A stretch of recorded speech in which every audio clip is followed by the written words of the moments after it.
नमस्कार, मैं हूँ देवेंद्र सिंह। हर घर संविधान में हम आज संविधान के अनुच्छेद 12 पर बात करेंगे। संविधान के भाग 3 में फंडामेंटल राइट यानी मूल अधिकार दिए हैं। आज मूल अधिकार के अनुच्छेद 12 पर चर्चा करेंगे।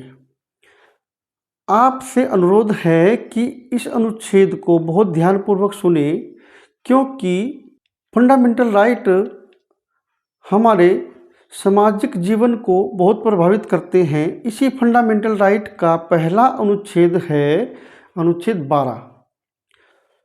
इसको समझने के बाद आप देखेंगे कि यह अनुच्छेद सही में कितना महत्वपूर्ण है।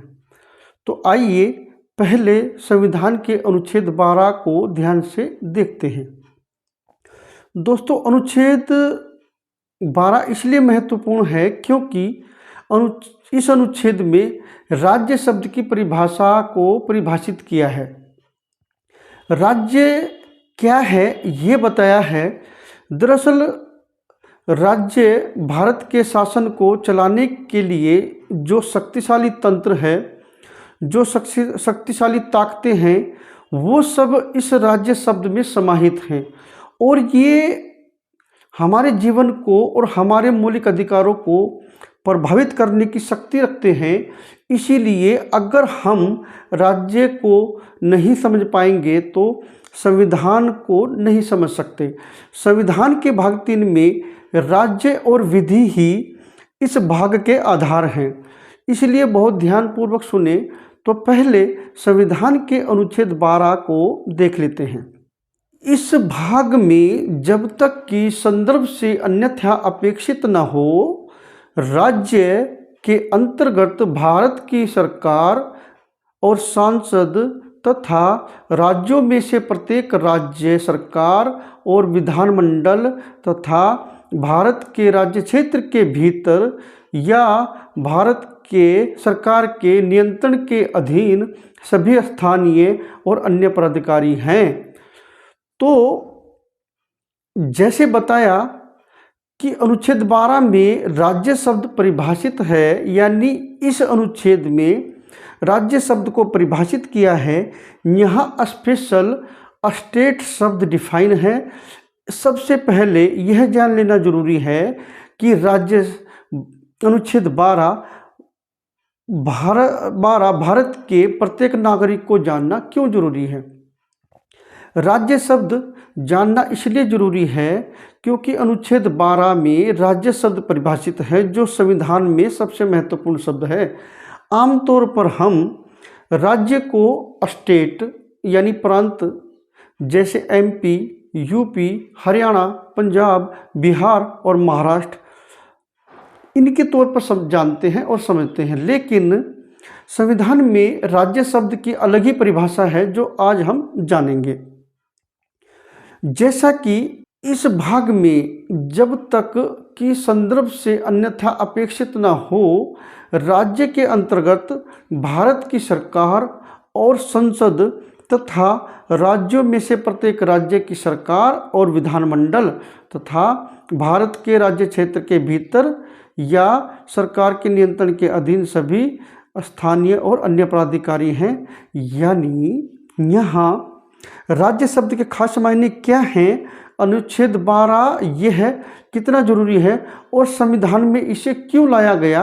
आइए जानते हैं इसकी आवश्यकता क्यों पड़ी। जैसा कि बताया, संविधान के भाग 3 के अनुच्छेद 12 से 35 तक भारतीयों को मूल अधिकार दिए हैं, जिन्हें संविधान की भाषा में मौलिक अधिकार कहते हैं। यह मौलिक अधिकार बहुत महत्वपूर्ण हैं। ये मानिए कि ये मौलिक अधिकार बहुत ज़्यादा भी नहीं तो बहुत कम भी नहीं। अगर आप इन अधिकारों को गंभीरता से देखें तो आप समझेंगे कि ये मौलिक अधिकार अनमोल हैं, जिसे किसी भी कीमत पर हम खो नहीं सकते।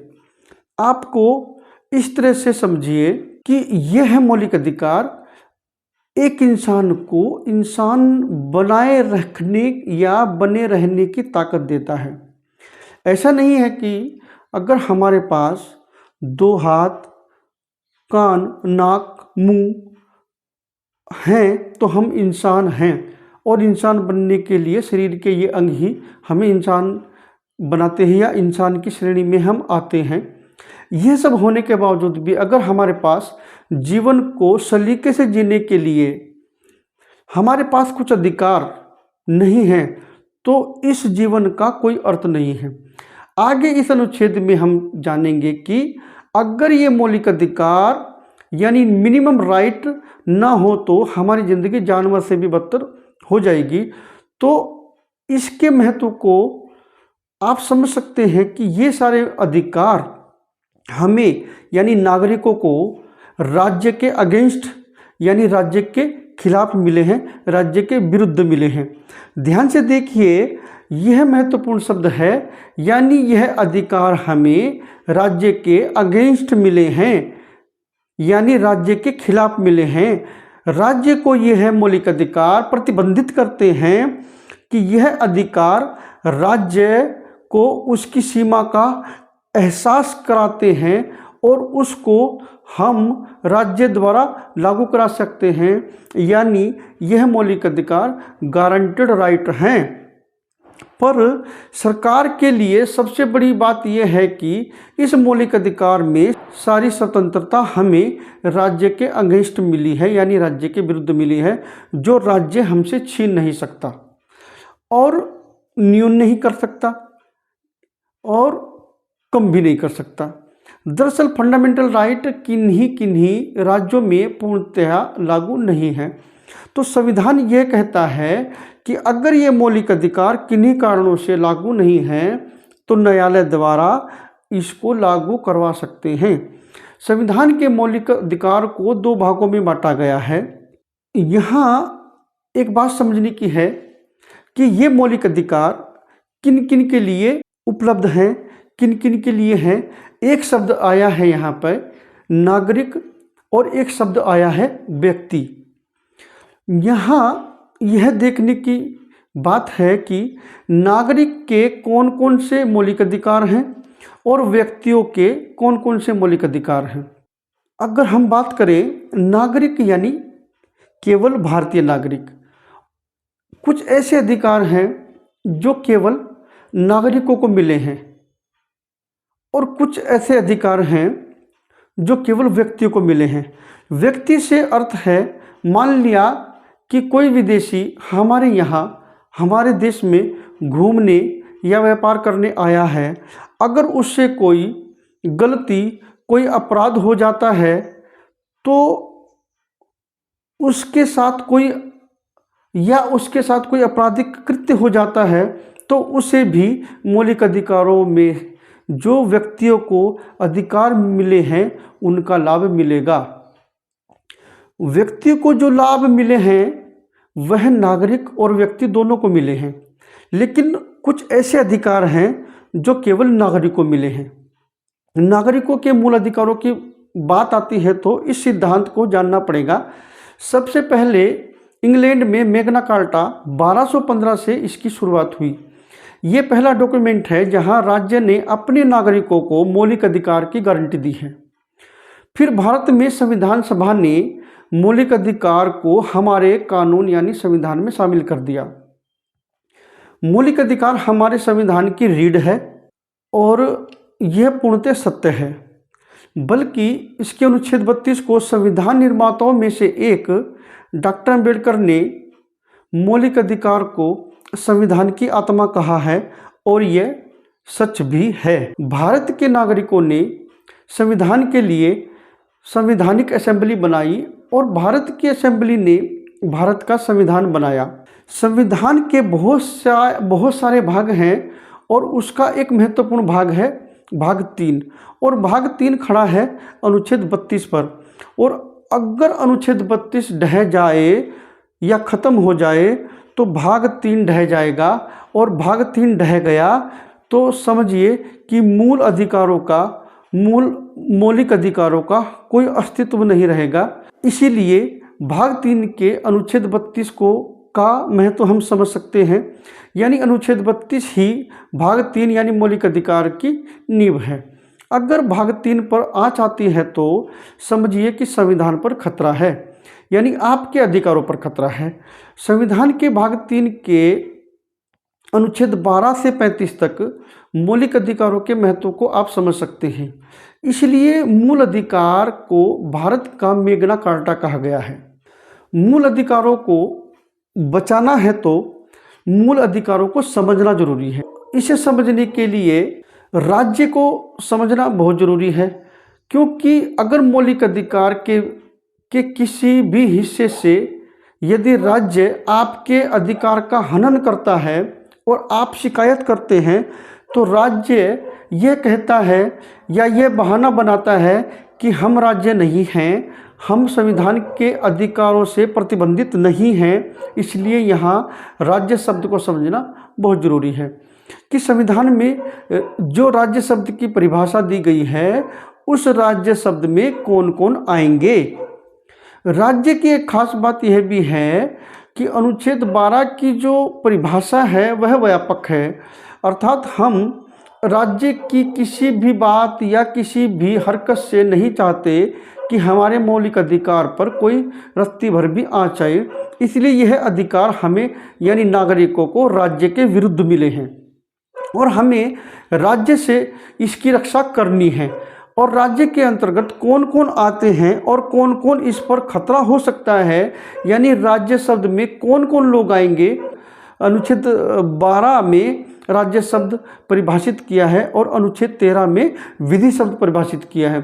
संविधान में राज्य शब्द और विधि शब्द बहुत महत्वपूर्ण हैं, इसलिए हमें याद रखना है कि मौलिक अधिकार पर खतरा किससे है, राज्य से। और राज्य के एक हथियार, कौन सा हथियार है, विधि। इस विधि से खतरा है और विधि क्या है ये हम अनुच्छेद 13 में जानेंगे। यानी विधि भी राज्य के पास एक ऐसा हथियार है जिससे वह हमारे मौलिक अधिकारों का हनन कर सकता है, हमारे मौलिक अधिकारों को छीन सकता है। राज्य और विधि शब्द पर बार बार जोर दिया जा रहा है क्योंकि अनुच्छेद 12 में जो राज्य शब्द परिभाषित है वह संविधान में कहाँ कहाँ लागू होता है, वह संविधान में भाग 3 पर लागू होता है। यानी पूरे भाग 3 में जहाँ जहाँ राज्य शब्द आएगा वहाँ वही अर्थ होगा जो अनुच्छेद 12 में है। भाग 4 में भी राज्य शब्द की वही परिभाषा होगी जो भाग 3 में है। और भाग 4 36 से 35 तक इस भाग में राज्य के नीति निदेशक तत्व यानी दायित्व कर्तव्य बताए हैं। भाग 4 में राज्य को विधि बनाने के कुछ निर्देश दिए हैं कि अगर नियम बनाएंगे तो इन बातों का ध्यान रखेंगे। इसलिए हमें यह जानना जरूरी है कि राज्य जब नियम बनाएगा, राज्य जब विधि बनाएगा तो वो किन किन बातों का ध्यान करता है, किन किन बातों का ध्यान रखना चाहिए। जिन जिन बातों का ध्यान रखना चाहिए उससे हमारे मौलिक अधिकार पर असर पड़ेगा या नहीं पड़ेगा। राज्य जब विधि बनाएगा, राज्य जब कानून बनाएगा तो उस पर हमारे मौलिक अधिकार पर अतिक्रमण होता है या नहीं होता है, खतरा होता है या नहीं होता है। इसीलिए राज्य की विधि शब्द को समझना बहुत जरूरी है। अनुच्छेद 36 में साफ साफ लिखा है कि इस भाग के लिए भी राज्य का वही अर्थ होगा जो अनुच्छेद 12 में परिभाषित है। यानी संविधान के भाग 3 और 4 पर भी वही भाषा परिभाषित होगी जो अनुच्छेद 12 में है। भाग 3 अनुच्छेद 12 से 35 तक और भाग 4 अनुच्छेद 36 से 51 तक, इनमें राज्य शब्द की परिभाषा वही है। यह परिभाषा केवल भाग 3 और भाग 4 पर लागू होती है, लेकिन अनुच्छेद 52 में जो राज्य शब्द की परिभाषा है वह भाग 6 पर लागू होती है, क्योंकि भाग 6 में प्रोविंस यानी प्रांत के कार्य क्षेत्र के अधिकार की बात कही गई है। यहाँ राज्य शब्द को थोड़ा संकुचित शब्दों में कहा गया है। अब समझते हैं कि संविधान में राज्य शब्द की क्या परिभाषा है। देखिए, सबसे पहले एक शब्द आया इस भाग में, अर्थात इस भाग 3 में राज्य में कौन कौन हैं, यानी सरकार के पास जो शक्तिशाली संस्थाएं हैं, शक्तिशाली अधिकारी हैं, वो कौन हैं, जो हमारे मौलिक अधिकारों पर खतरा हमेशा होते हैं, उनकी पहचान यहाँ बताई गई है अनुच्छेद 12 में। तो वो कौन हैं जो अनुच्छेद 12 में राज्य कहलाए जाते हैं? भारत सरकार, संसद, राज्य सरकार, विधानमंडल, स्थानीय अधिकारी, भीतर और नियंत्रणाधीन स्थानीय प्राधिकारी। भारत सरकार और उसकी संसद प्रत्येक राज्य की सरकार वह भी राज्य शब्द में आएंगे। राज्यों के विधानमंडल भी इसके अंतर्गत आएंगे। भारत के राज्य क्षेत्र के अंदर या बाहर नियंत्रणाधीन स्थानीय प्राधिकारी यह भी राज्य माने जाएंगे। स्थानीय प्राधिकारी नगर पालिका, डिस्ट्रिक्ट बोर्ड, नगर पंचायत, माइनिंग सेटलमेंट बोर्ड, क्योंकि वो भी अनुच्छेद 12 के अंतर्गत राज्य शब्द में आते हैं। और ये भी कोई ऐसी विधि नहीं बनाएंगे जो हमारे मौलिक अधिकारों पर खतरा हो या हमारे मौलिक अधिकारों को छीनती हो। एक शब्द अन्य प्राधिकारी यानी अदर अथॉरिटी, जो भारत में हो या भारत क्षेत्र के बाहर हो, जैसे बिजली बोर्ड, LIC, जल बोर्ड, स्थानीय प्राधिकारी। अब जान लेते हैं कि अन्य प्राधिकारी के विषय में। अन्य प्राधिकारी शब्द बड़ा विवादित रहा है और ये है इंटरप्रिटेशन यानी निर्वचन में चला गया। समय समय पर इसमें विवाद होते रहे हैं कि क्या विश्वविद्यालय राज्य है, क्या LIC राज्य है, क्या बिजली बोर्ड राज्य है। यानी समय समय पर ऐसे सवाल आते रहे हैं कि क्या यहाँ राज्य शब्द में अन्य प्राधिकारी शब्द भी राज्य है। तो समय समय पर सर्वोच्च न्यायालय ने अपनी व्याख्या के द्वारा स्पष्ट किया है कि कौन राज्य शब्द में आएंगे और कौन राज्य शब्द में नहीं आएंगे। इसका कई बार विवाद बना रहा। इसी से जुड़ा पहला मामला, एक मामला यूनिवर्सिटी ऑफ मद्रास बनाम शांताबाई, ये एक केस आया। इस केस में क्या कहा कि विश्वविद्यालय अन्य प्राधिकारी राज्य शब्द के अंतर्गत राज्य है या नहीं। तो सर्वोच्च न्यायालय ने कंजर्वेटिव व्यू लेते हुए व्याख्या प्रस्तुत की। उसमें कोर्ट ने साफ साफ कहा, चूंकि राज्य होने के लिए थोड़ा गवर्नमेंटल और सार्वभौमिक होना चाहिए, सावर्ण्य प्रकृति का होना चाहिए, उस प्रकृति का की संस्था होनी चाहिए जिसमें सरकार का संबंध हो या ना के बराबर हो, इसलिए विश्वविद्यालय राज्य शब्द में नहीं आएंगे। दूसरा मामला आया राजस्थान बिजली बोर्ड बनाम मोहनलाल का। इस मामले में भी यह सामने आया और यहाँ यह बात सुनिश्चित करनी थी कि क्या बिजली बोर्ड अनुच्छेद 12 के अनुसार अन्य प्राधिकारी शब्द में आएगा। लेकिन इससे पहले एक महत्वपूर्ण केस उजम्माबाई बनाम उत्तर प्रदेश के मामले में सुप्रीम कोर्ट का नज़रिया बदल चुका था। तो राजस्थान बिजली बोर्ड बनाम मोहनलाल वाले मामले में अनुच्छेद 12 के अंतर्गत राज्य शब्द के अन्य प्राधिकारी शब्द पर सुनवाई करते हुए सर्वोच्च न्यायालय ने कहा कि भारत के संविधान के अंतर्गत अगर कोई बॉडी गठित हुई है और उसके पास मौलिक अधिकारों को इफेक्ट करने यानी प्रभावित करने की शक्ति है, तो जरूरी नहीं कि वह क्या काम कर रहा हो। अगर वह गवर्नमेंटल नेचर का काम कर रहा हो या सार्वभौमिक प्रकृति का काम कर रहा हो या सार्वजनिक प्रकृति का काम कर रहा हो, तो इसके न होते हुए भी वह स्टेट यानी राज्य माना जाएगा। तो इसका निष्कर्ष यही है कि विश्वविद्यालय और बिजली बोर्ड इनका गठन संविधान की विधि के अधीन होता है और बहुत सारे अधिकार इनके पास होते हैं।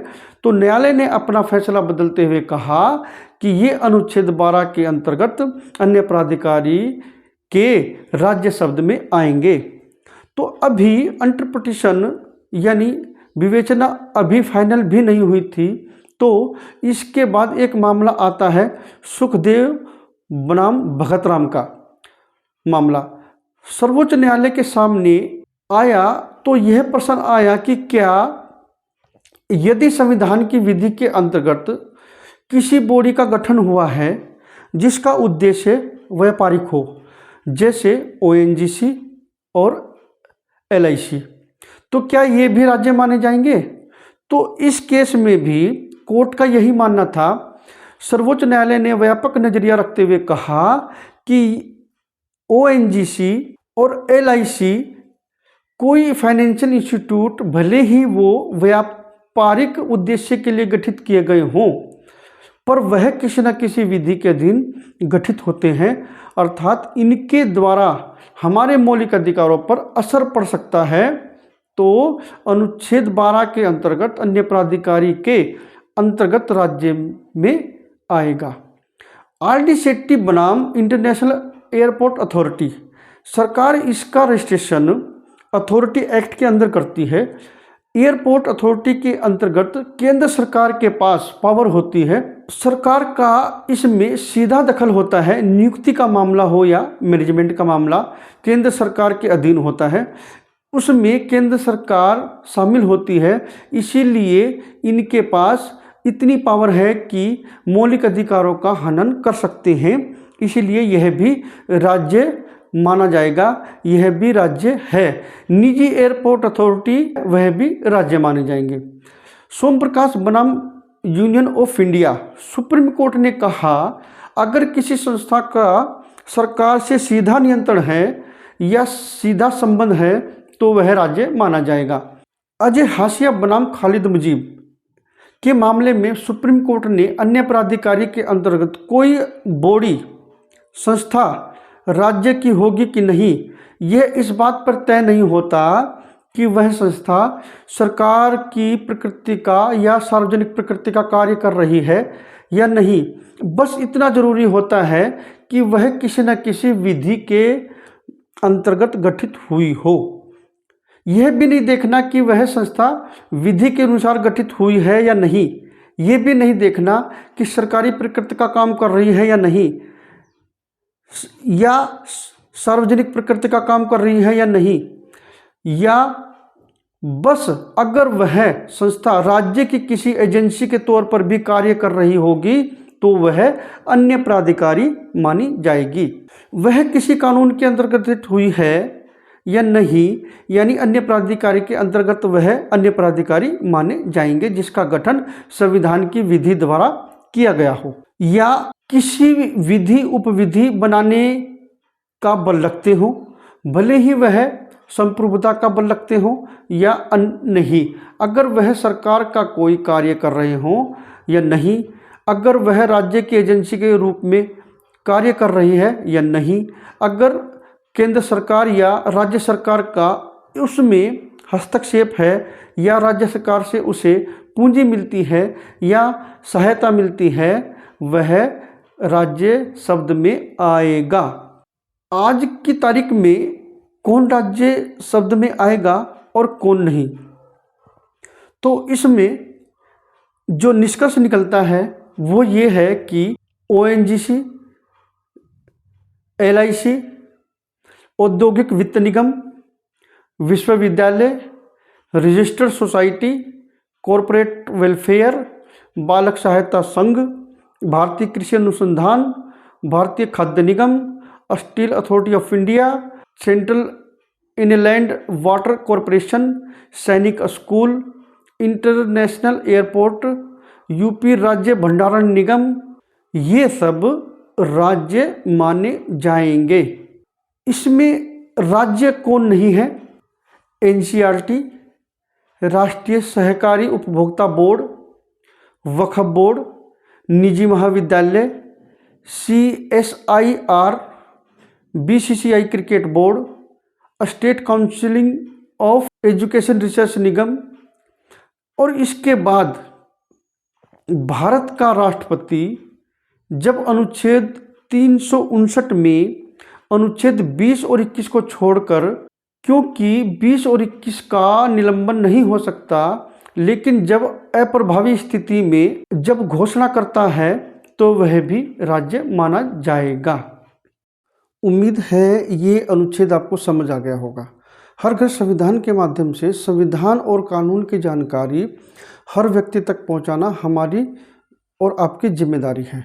इस मुहिम में आपका सहयोग बहुत ज़रूरी है ताकि हर नागरिक को जागरूक बनाया जा सके, सशक्त बनाया जा सके। इसलिए इस वीडियो को ज़्यादा से ज़्यादा लोगों तक शेयर करें, अपने दोस्तों को भेजें, उन्हें देखने की सलाह दें और अपने छात्र बच्चों को भी इस हर घर संविधान से जोड़ें, क्योंकि इसमें दी जाने वाली जानकारी आपके बच्चों के लिए सहयोगी होगी। अभी हम नए हैं तो हमारे चैनल को सब्सक्राइब करें, शेयर करें, बेल आइकन को दबाएं। फेसबुक पेज पर भी आप हमें फॉलो कर सकते हैं। हमारा फेसबुक आईडी है ये, हमारा ट्विटर हैंडल है ये। तो मिलते हैं अगली वीडियो में। नमस्कार।